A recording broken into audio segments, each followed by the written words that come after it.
د دې ښار د خلکو ډېرې ژبې زده دي راوزه د دې مالته محبته په دې چغه د 100 کاله زنداني شم ای د امن ضمانته محبته منیر جان له خو د زړه خاورې یېرې که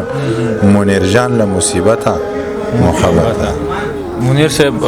په دې شعرونو باندې خو ځکه نه خلاصېږي چې 2 منټه ریکارډینګ دی او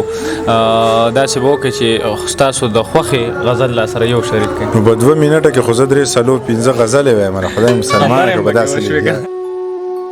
سلامونه نیکې خیلې و احترامات قدرمند ستاسو ورور محمد کاشف یم او تاسو ګورئ جیندی اشنغر ټي وي. نن را سره منیر جان میلمه دی سالار صاحب په ځای کې د هغوی نه خوندور یو څو شعرونه اورو. منیر صاحب په شمالي اشنغر ته په راتللو باندې خرکلی ویم او زموږ چینل کې میلمه کېدلو هم درته خرکلی ویم.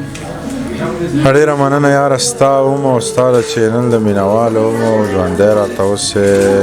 او نور خبرې راله نه راځي مخکې پسې ځه. منیر له شمالي اشنغر ته راللې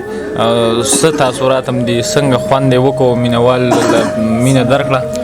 بس یاره تاثرات خدا دي چې موږ دې مینهوالو له ګرځو هغو ښه بلا مینه راکړه او بیا یې هم راکوي بیا یې هم راکوي نو بس په مینه باندې موږ پایو او مینه دې خلکو ډېر شی راکړه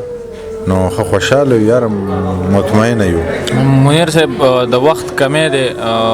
د خبرو نه به راتېر شو څو شعرونه راته ډالۍ کړئ. شعرونه درته خامخا ډالۍ کړم ښه دغه زوړ غزل به درته ووایم چې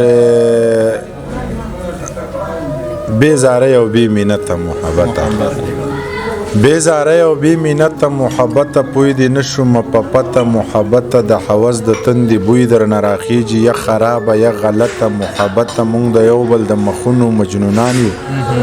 مونږ نه یو په غلطه محبته د دې ښار د خلکو ډېرې ژبې زده دي راوزه د دې مالته محبته په دې چغه د 100 کاله زنداني شم ای د امن ضمانته محبته منیر جان له خو د زړه خاورې یېرې که منیر جان له مصیبته محبته.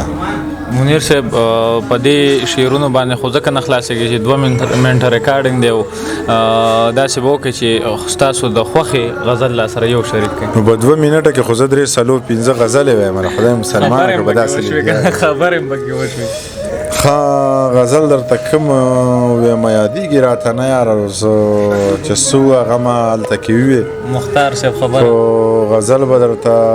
زوړ غزل ووایم چې نن جوړې بیا مالګې زما د زړه پر هر له راوړي پڼ د غمونو جانان تل زمونږ سر له راوړي وارخطا نه یم هغه دومره بې وادې خو نه دی جانان چې هر ځای وي دیدن به مازدیګر له راوړي هغه په ځان باندې مین دی په مخ داغ نه پرېږدي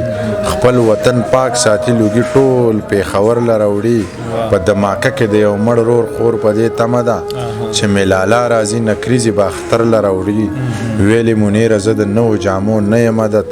ګنې ټوکمار روزانه ټوکي زموږ ور له راوړي. ډېره زیاته مننه تر بل پروګرامه پورې خپل رور کاشف له ورکړي اجازت چېرته چې مو یې ښاد خوشحال آباد اوسئ د لوی الله په امان.